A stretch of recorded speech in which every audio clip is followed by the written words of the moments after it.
Hey, everybody, this is TJR. And this is Robert Kinsler. And today we are going to discuss the session tracks to the Revolver Super Deluxe box set. I've always been a fan of these session tracks. How about you, Robert?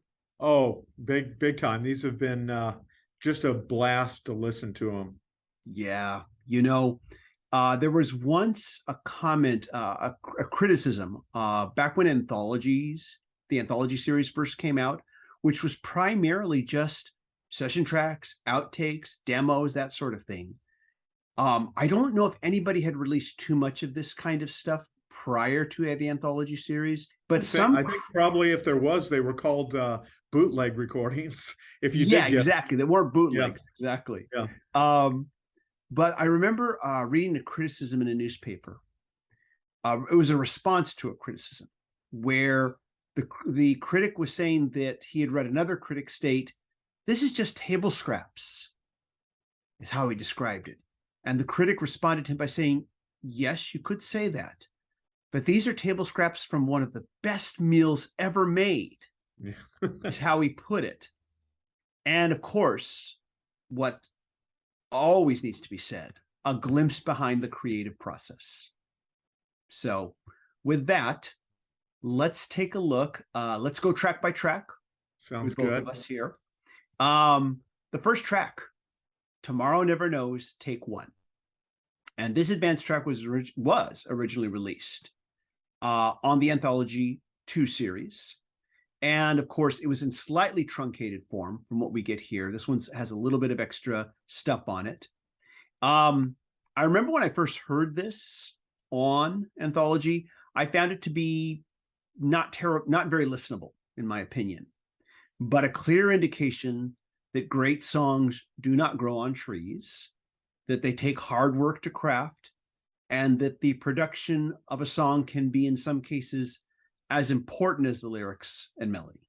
Yeah, I couldn't agree more. And listen, the biggest takeaway I got from this, TJ, is just how great, I'm constantly reminded with these kind of things how great of a singer John Lennon was. I know in the studio he liked to doctor his voice a little bit, but yeah, it's the song's ultimate moodscape is kind of teased even in this early version, even though it's only take one. And like you, I agree it isn't necessarily a euphoric listen, but like the final version. But I was still really happy to hear it.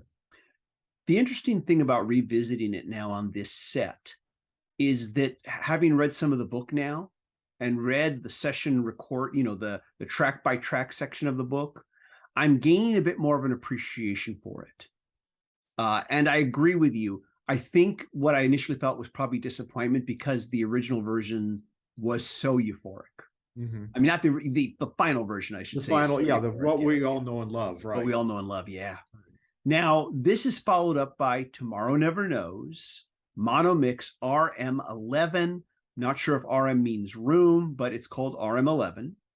Now, at this point, we have a very close to what we know version. Some of the tape loop effects are mixed a little differently. The guitar doesn't have the same menacing tone as it will on its mono mix. It is slightly truncated, but it is pretty much the track we know. One of the primary differences is that we hear a little bit more of that closing piano melody at Right. the end. The one thing this made me curious was to hear more of what transpired between take one and RM11 that changed the production so much. That's what I'm curious to know is what happened in between. Maybe we'll know someday, but I know we don't have that here. But yeah, Mm. the good points. I really like this version. All the experimental ideas that are so well known with the final version are on display here, and I think you kind of pretty much said that as well. Listening to this, though, this really occurred to me, TJ. Listening to this now in late 2022, it's amazing to think how revolutionary and otherworldly this must have sounded to listeners back in 1966 because it's still my wife has said, remarked to me before, it's like, wow, this is like Radiohead decades before Radiohead. I mean, it's pretty mind blowing, and we've heard so many things in the last 5.5 decades, but you really think about that, Yeah. again, this reissue allows you to kind of revisit that and reconnect maybe with some of these ideas. Yeah. I am still mind blown by this song. I don't get tired of it. It is one of my favorite all-time Beatle tracks. And yeah, it's Yeah. still way ahead of its time. Oh, so far, yeah, incredibly so. Up next is Got to Get You Into My Life. First version, take 5. A more truncated version of this track appears on Anthology 2. What's missing is the studio chat that we hear in this newer version. Again, we have the chords and the melody, and they're trying to figure out what direction to take the song in. This is still an incomplete version. Initially, when I heard it on Anthology, I was like blown away, not because I loved it, but blown away because it's like, oh my gosh, how different this sounds from where it ended up. But I'm gaining more of an appreciation now that I'm listening to it again. It has a certain 60s folk sound, in my opinion. Yeah, well taken there. I do love the studio banter here, and you kind of feel like a fly on the wall, which is very cool. All these years later, Paul sounds great, of course, but you can hear him searching for not merely the right notes, but also the right dynamic approach and emphasis on specific lines throughout the song. It's such a great glimpse into the process, and again, I'm pretty excited by all these, but such is the case here. I really enjoyed the experience of listening to this. Next, we have Got to Get You Into My Life, second version, unnumbered mix, mono. Now, here we have a more rocking version of the song and a slightly different guitar opening. This version was, of course, originally released as an advanced track. And one of our viewers pointed out a similarity between this version's opening guitar riff and the opening guitar riff for Paperback Writer, which I wanted to bring up because it's not something I realized until this viewer pointed it out. In my initial comments, I said that the horn melody lines were being played on a keyboard. And some of our viewers did contest me on this, which is fine to do, saying that it was a distorted guitar. I just want to take this moment to say, I suppose that's possible. Yes. And I did think of that. I did kind of weigh that possibility. But to my ears, it sounds more like a slightly distorted keyboard than a guitar, because I've played distorted keyboards in my time as a deliberate thing, but I could be wrong. So I just want to point that out. Yeah. My favorite thing about this version are Paul McCartney's lead vocals, as well as the lush harmonies and that buzzy guitar. Mm-hmm. I listened to it closely, and I'm not sure if the horn melody lines were played on a keyboard or a distorted guitar, but it has the feel of a guitar. And there's one point in the take, and I went back and listened to it, and I guess maybe I didn't hear it the same way, where I thought I heard a note clip, which sounded kind of like when your finger slides off a guitar string. Mm-hmm. But whatever, it is very interesting, and I just love the overall sound here. But yeah, it's a great discussion, and it'll be interesting to go back and listen to it again and again and see if we can figure it out. I just think it's a cool alternate version, this more heavier rockin' version of the song. After this, we have Got to Get You Into My Life, second version, take 8.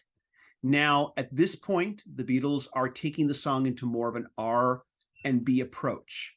And we have a bit of a combination with this track of the previous version, but with the horns. And the reason I say that is notice how the main guitar intro of that previous version is still there.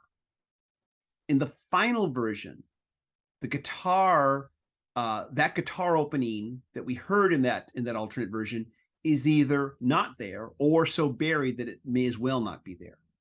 Now, honestly, I kind of prefer having the guitar underneath the horns because the opening horns have always sounded a bit shrill to me, and having the guitar kind of removes some of that, in my opinion. One of my complaints about Got to Get You Into My Life is how thin the horns are at the opening, and I just feel the guitar helps to mute some of that a little bit. Of course, this version is completely a cappella with no vocals, which does allow me to appreciate a lot of the instrumentation, including the horns. I only use the shrill description at the beginning. After that, that shrillness kind of goes away. Yeah, I agree with you that the R&B sound is pronounced in this version of the song. There are no vocals here, but the tune. So you tune in as a listener, you tune in completely into the various layers and how the instruments interact with each other. And again, it was just a new way to listen to a familiar favorite. Absolutely. After that, we have Love You Too, Take One, Mono. So here we get to hear a completely stripped down acoustic version, just the melody and the chords. They're all there, of course, as we know them. There's just no production whatsoever. I found this stripped down acoustic version to be completely listenable on its own. Your thoughts? Yeah, I love this. You totally hear George Harrison's spirit on the track. It's as if you're in the studio and he's sitting down with his acoustic guitar to show you this brand new song that he's written. To me, a note that jumped out in my brain was it doesn't sound like a Beatles track here, but it sure sounds like a killer George Harrison solo song. Like something he would have done for All Things Must Pass or something. But again, another thrilling listen here. Yeah, this is the first time that the Beatles, because of George Harrison, the Beatles will dip their feet into these Indian sounds. It's mostly George, but there is some assistance by Paul, which of course is outlined in the book. Mm-hmm. After this, we have Love You Too, Unnumbered, Rehearsal. Now here we have George Harrison rehearsing with the other Indian instruments. This is the kind of track that I find interesting to hear. I wouldn't add it to my digital collection that I keep on my mobile device, but it is interesting to hear. I agree with you too that I wouldn't add it to my digital music library, but I do love the exotic sound, and you can feel, George Harrison's love for these new Indian sounds that he was immersing himself in, and that were very much of a huge influence in his life. Probably not only with his compositions, but also obviously where he was going spiritually. So it's just a really interesting, experience to hear this. After this, we have Love You Too, Take 7. Here we have a more fleshed out version that we recognize, but there is the very interesting addition of a second harmony vocal at the end of each line of verse during the beginning. I have to kind of wonder why he decided not to use this harmony vocal. It's, to me, not offensive to my ears. I don't find it unpleasant. It's really interesting. He may have felt it was too distracting to the overall feel of the song. That's possible, but this version makes my Apple Music library. Yeah. You know what I thought, because, listening to that, I agree with you. It's almost like it sounds a little bit more Indian with that second vocal. And I don't know if there was pressure outside of George, like, oh no, let's not do that. Maybe they thought it sounded too much like who knows song enough. Or George may have just said, I don't like that. Yeah. I mean, it could have been as simple as that. Exactly. Yeah, but it was interesting to hear it, definitely. Yeah. Then we have Paperback Writer, takes 1 and 2, backing track, mono. Now here we get to listen to just the guitars and drums. There is a lot of starting and stopping and some barely audible studio chatter. The starting and stopping is because this is where they're going to go, paperback writer, writer, writer, and they have to leave some space for that. And so they're just like, I mean, I have to figure the way they had to record that. Okay, stop here. Okay, we got to count that out, but da da da da da da, and then pick up from there. This type of track is really interesting to hear because you hear some of the mechanics of the recording. It wouldn't make my Apple Music library on my mobile device, but it does highlight also just how cool the guitar riff to Paperback Writer is. Oh yeah. Yeah. Good. Great point. Yeah. I love the riff. and I love the approach to the, just how the guitar is just there, just a great groove and a great song. And I the other thing that jumped out at me here was just how great Ringo's drumming was. It's so in the pocket. I just, Yeah, there's just it just sweeps you up. And I mean, I've always loved this song, but yeah, it's neat to hear it here in its formative stage. it still cranks to this day. It does. Yeah. Next is Rain, Take Five, Actual Speed. So I don't think I need to tell you just how wild it was to hear this for the first time. I was floored. Getting to hear just how fast the Beatles originally played the song before it was slowed down for the final recording. This, of course, would lower the actual key that John would sing it in. And in the book, George Martin has stated that one of the reasons for this was because it creates a different drum tone. They were going for a drum tone, and that was the reason. I think it just helps add to the overall kind of spacey psychedelic effect as well, personally. Yeah. I mean, I love this version. Like you, I was just absolutely floored when I heard this for the first time because I had no idea that it was originally recorded that fast. It shows how great the band is when they are tearing through this song, which was very new at the time, and create something entirely new than this fast, ferocious version that we hear here. I hear a bit of the Who actually in this approach for some reason. When I'm hearing them tear through it, I'm like hearing the early Who or something. But of course, the final version of Rain is all Beatles.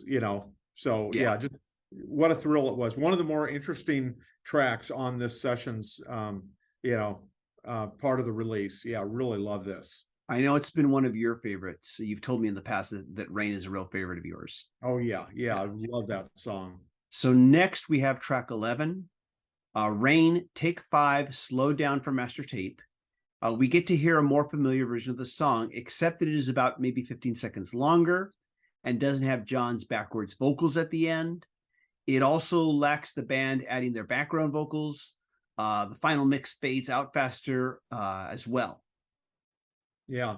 And it allows you to connect the dots between the actual speed version we just spoke about, that fast one, and the band's vision for the song. If nothing else, it's just very fascinating to hear both these together, in tandem. So back to back. Yeah, exactly. It's just, again, being a fly on the wall. It's very cool. Yeah. Next, we have Dr. Robert, Take 7. This is, again, a more sparse and a tiny bit longer than its final version, which is interesting because it stops abruptly. Not all the backing tracks are there yet.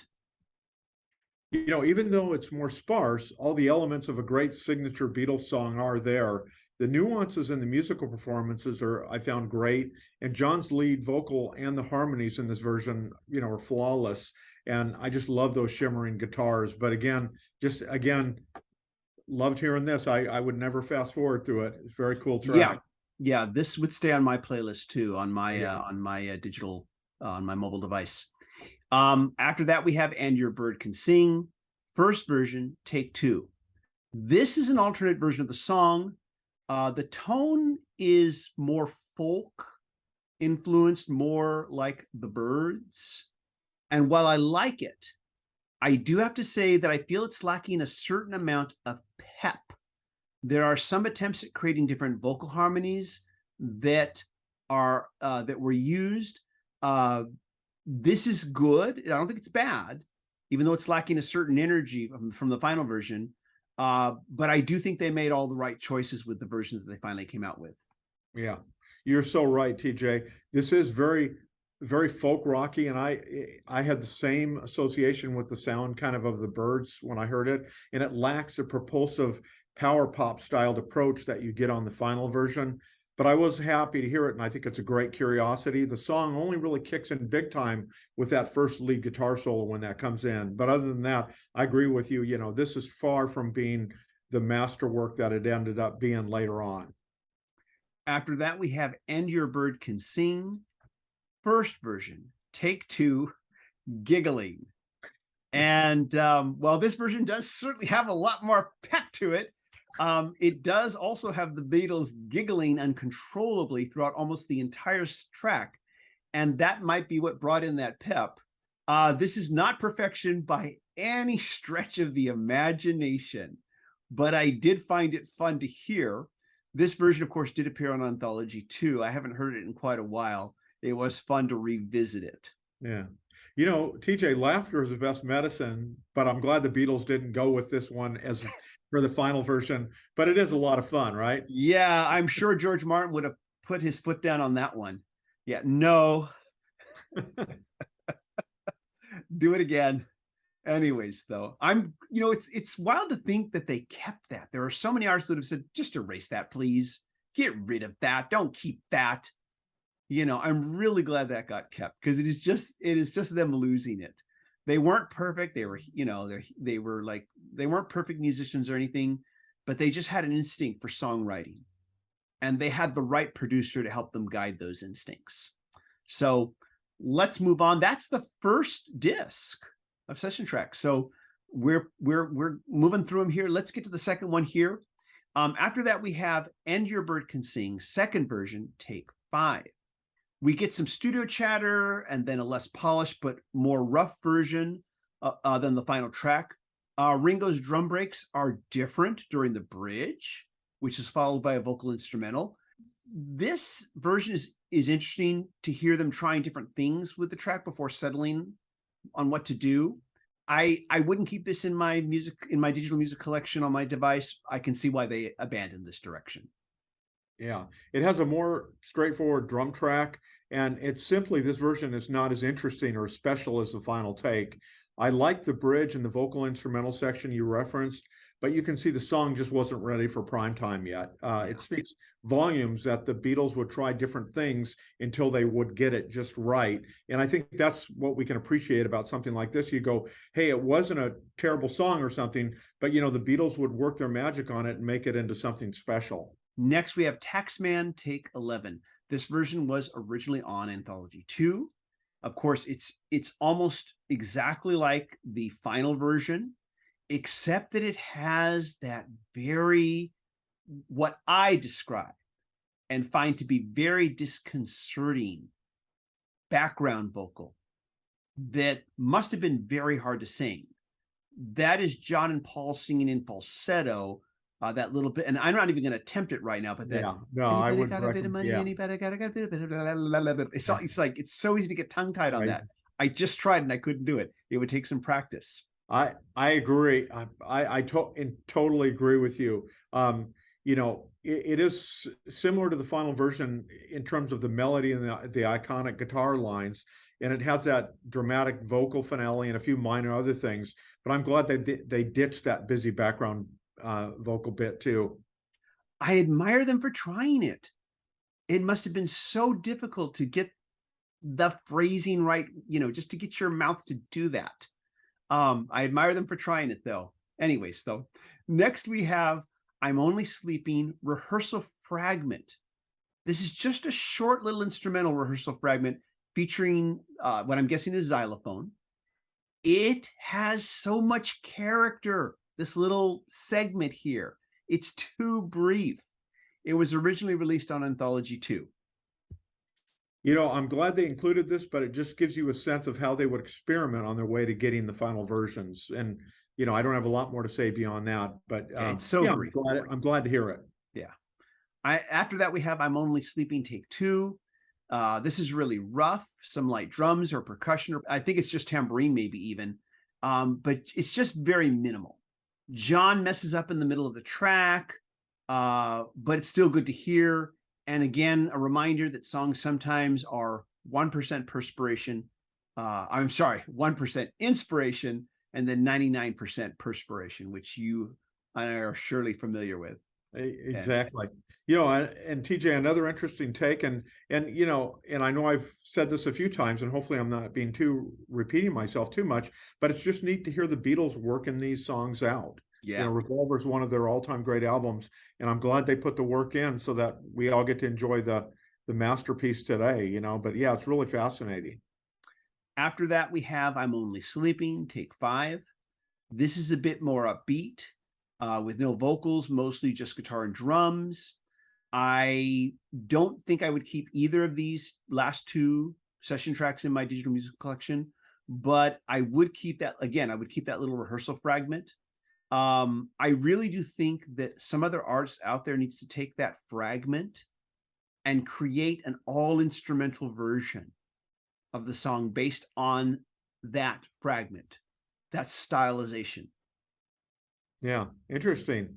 This suddenly has me feeling like this is an Americana song, the way Mm-hmm. you hear here. Like you say, there's no vocals, but take five of I'm Only Sleeping reveals how the group would work on a song and develop it through hard work and just their amazing instincts that they had, you know. After this, we have I'm Only Sleeping, Monomix RM1. Here we are closer to the final version. The backwards guitar effects are more pronounced. It's very close to the final version and even has John's yawn there in the midsection. Um, I honestly don't get much out of this version, however, because it's so similar. Yeah, very similar. And yeah, I don't really have a lot to add beyond that, but good points. After that, we have Eleanor Rigby, Speech Before Take Two. This is a studio conversation. And Paul is being asked by George Martin to give his thoughts on different approaches for the string players.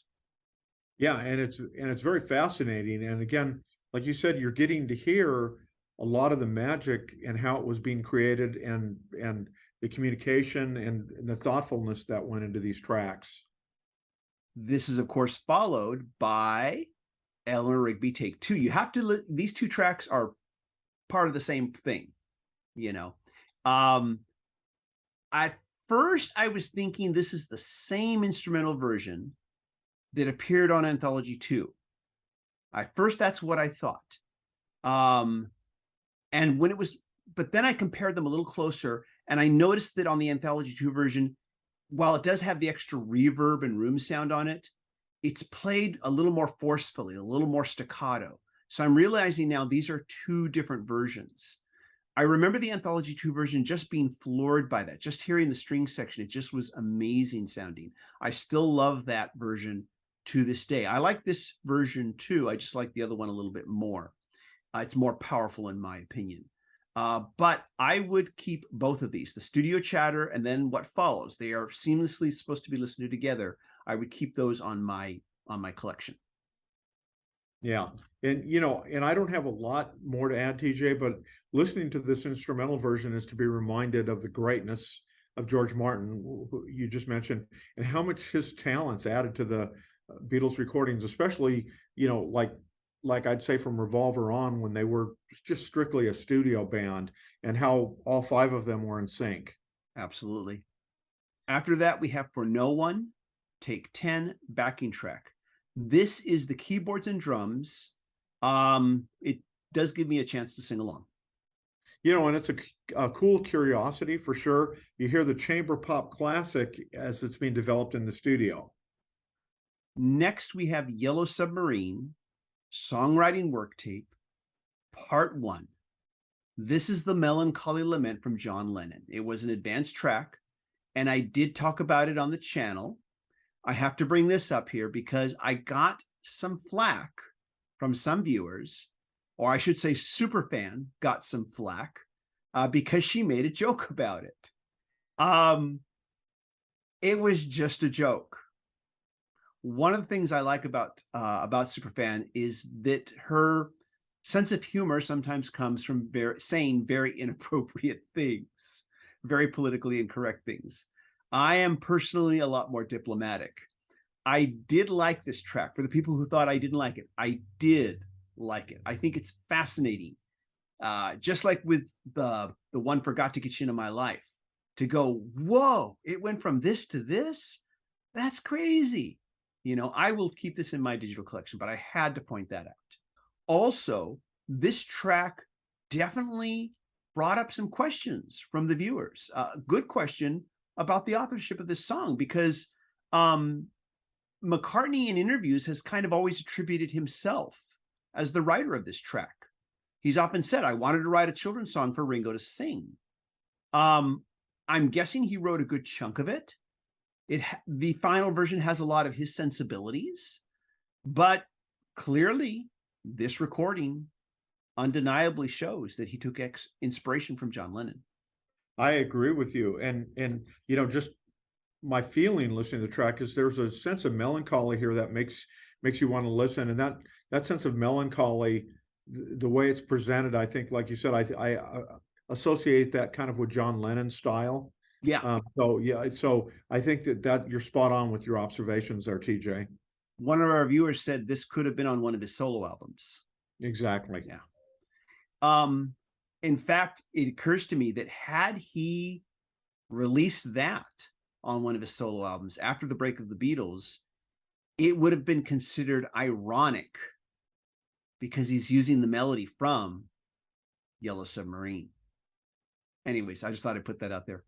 After that, we have here Yellow Submarine, Songwriting Work Tape, Part 2. In this acoustic version, Lennon is still singing the lead vocal. Paul is there too. And the lyrics we recognize, they're all there. And it has a kind of bluegrass feel to it. I like this stripped down acoustic version really well. And it's just another glimpse into the magic of how the Beatles developed these classics. It's very rootsy, like you said, very Americana, and it's highlighted by the undeniable melody and John's wistful vocals. Again, I really enjoyed listening to this one. I have to imagine at this point, I don't know, maybe they were still thinking that John would sing it. Maybe there at some point, maybe it was decided, let's let Ringo sing it. Or maybe they had decided that Ringo was going to sing it, but they were just working on it. Maybe Ringo was having lunch or something. Yeah. And they said, well, why don't we just do this real quick and just try it this way? You never know. After that, we have Yellow Submarine, take 4 before sound effects. Now we have Ringo singing the song, but he is noticeably singing in a higher key. So I do wonder if the tape was sped up a bit, or if maybe they redid it again, or if they slowed the tape down a bit. Who knows? Ringo's drum tracks, though, are now in place. And it's clear to me now, listening to this earlier version, just how distinct and musical his drum parts are. And I noticed this in a way that I don't think I've ever really fully acknowledged till now. One of Ringo's strengths as a drummer is that he wants you to hear the song and not his drumming. But his parts are still extremely distinctive, even though there's a subtlety to how he does it. Oh, yeah. Yeah, you were so spot on. I'm such a huge fan of Ringo Starr's drumming. And and you don't hear it a lot now, but over the years, you hear the criticisms about Ringo, and it's like these are people that put, like showing off music. It's like the people that just don't want to hear a guitarist just play at lightning speed, even though you can't pick out a phrase or a melody or anything.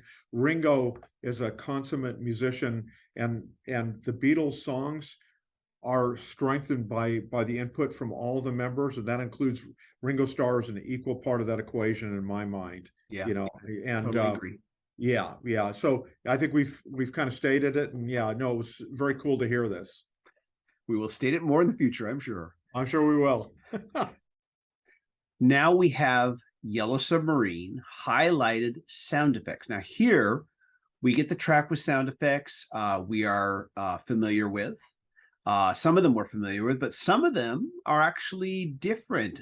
They may have been omitted or buried in the final mix. Yeah, and TJ, I love this version. The sound effects are pronounced, but they don't detract from Ringo's kind of plaintive and nostalgic lead vocals too much. Really like this one.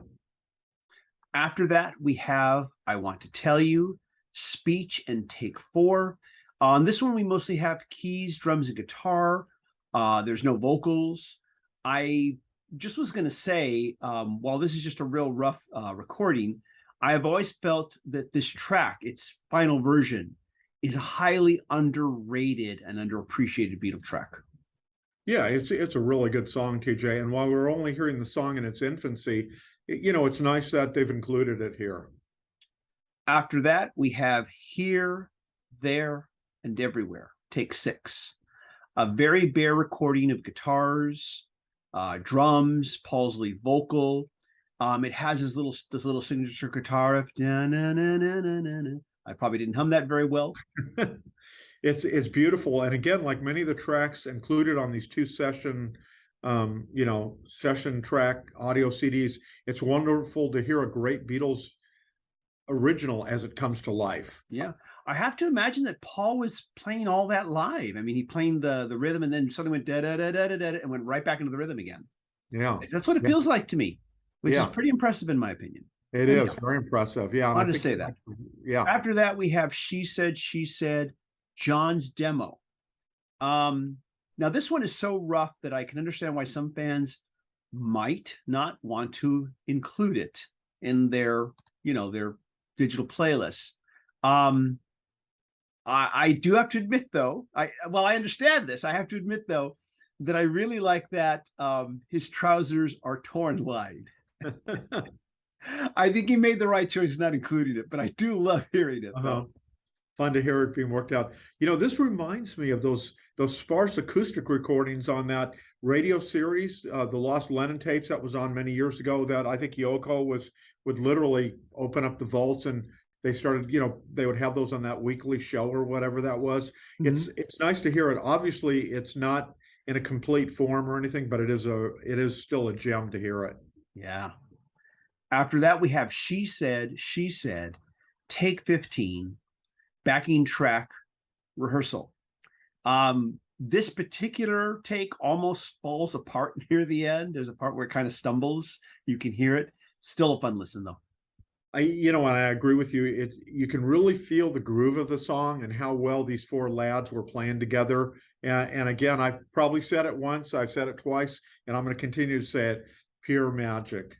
Yeah, yeah. So that's everything on those two discs of session tracks.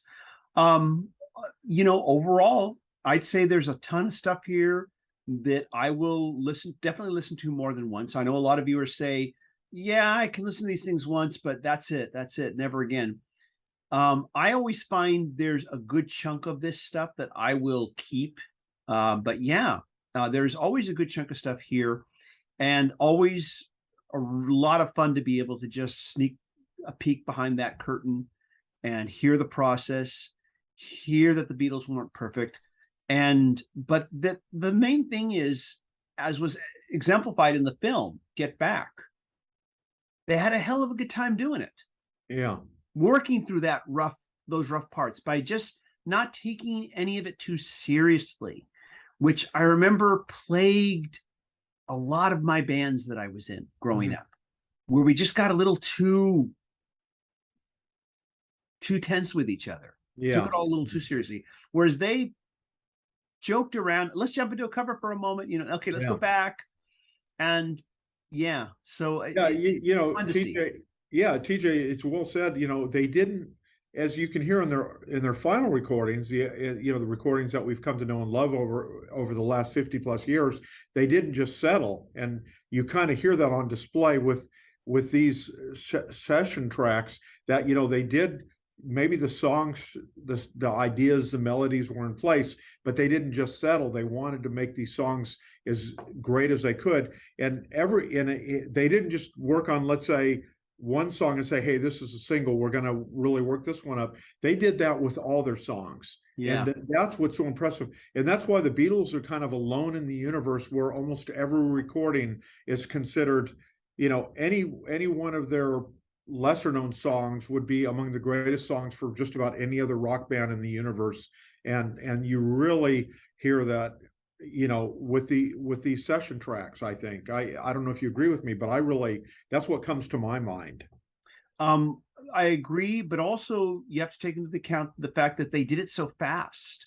A lot of these songs they worked up from square zero to final within space of just a few days. In some incredible cases, they would do these things, they work on these fast, but that's because, as we saw again in Get Back, they got into the studio and they were all business. They just worked, break for lunch, work, that type of thing. It really, when you read all the backgrounds, it's just, man, they just got in there, they worked quick, and they got used to that from touring. They took more time once they stopped touring, but then they made even greater masterpieces. Right. But even then, by today's standards, they worked fast. Oh yeah, really fast. I mean, Anyways. yeah, it's amazing how you know, and I'm not saying not all artists. Some artists are very prolific, but some artists today, you know, you say, oh, their first album since 2017, and you're going 5 years. In the span of 5 years, the Beatles did like Revolver, Sergeant Pepper's, the White Album. I mean, it's Yeah. crazy, and those are all enduring masterpieces, Yeah. hands down. And Yeah. and that's why I think so many of us, you know, and I say that as a musician and as a longtime rock critic, you put the Beatles up kind of at the top of the hill there. You know, they're just Yeah. incredible, their legacy. Yeah. Absolutely. So, anyways, those are our thoughts on the session tracks. Let us know what you think. Share with us your thoughts, please. Do you agree with anything we've said? What do you agree with? What do you disagree with? It's okay to disagree. Tell us why. Give us your thoughts. Give us some new insight. And as always, if you like these videos, be sure to hit like, hit subscribe, and hit that bell notification icon so you never miss a video. I want to say thank you to our patron supporters who are helping us make more videos. Patron supporters get exclusive weekly videos every weekend that are not here on the channel. And with that said, Robert, thank you so much for Hey, joining thank me on you, this one. I TJ. really appreciate it. Yeah, Without this you, I'd be by myself. yeah. No, this was a blast today, and sorry to talk over you there, but yeah, this was a blast. Loved it. Yeah, it was a blast to hear these two discs, and it was a blast to talk music with you. Always. And same here. Everybody, thank you again. We hope you all stay safe and healthy. Bye-bye.